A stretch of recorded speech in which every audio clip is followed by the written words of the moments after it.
بورے والا town committee گگو کی مجوزہ حدود کے خلاف شہریوں کا احتجاج۔ چک نمبر 225 ای بی کی شمولیت کے بغیر ٹاؤن کمیٹی کا قیام کسی صورت قبول نہیں، شہری نمائندگان۔ تفصیلات کے مطابق گگو منڈی کو ٹاؤن کمیٹی کا درجہ دینے کا نوٹیفکیشن چند روز میں جاری ہونے کا امکان، لیکن باوثوق ذرائع سے معلوم ہوا ہے کہ ابتدائی طور پر ٹاؤن کمیٹی کی حدود میں چک number 185 E B, 187 E B, 247 E B اور 225 ای بی اور ان دیہات کی اضافی کو شامل کرنے کی تجویز دی تھی، لیکن حتمی منظوری کے وقت رکن صوبائی اسمبلی مسلم لیگ نون چودھری محمد یوسف کسیلیا کے گاؤں 225 ای بی اور اس کی اضافی آبادی بستی محمد پورہ کو ٹاؤن کمیٹی کی حدود میں شامل نہیں کیا گیا۔ اس خبر کے شہر میں پہنچنے پر شہریوں نے شدید رد عمل کا اظہار کیا ہے اور انہوں نے اس فیصلہ کے خلاف بھرپور احتجاج کرنے کا اعلان کیا ہے۔ انجمن تاجران گگو منڈی کے نمائندگان چودھری نصر اللہ جٹ اور محمد ارشد سلیمی نے کہا ہے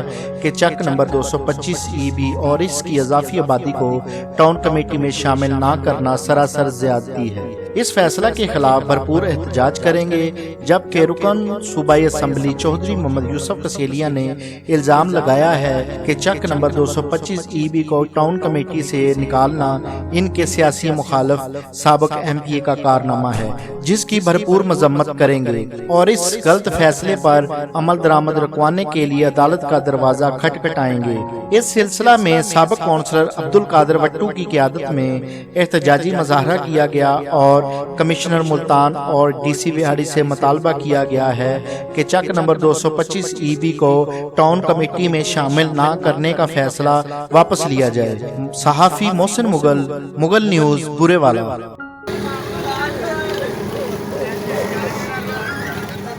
میں لوانا انہوں نے ساڈا کتنے رکھ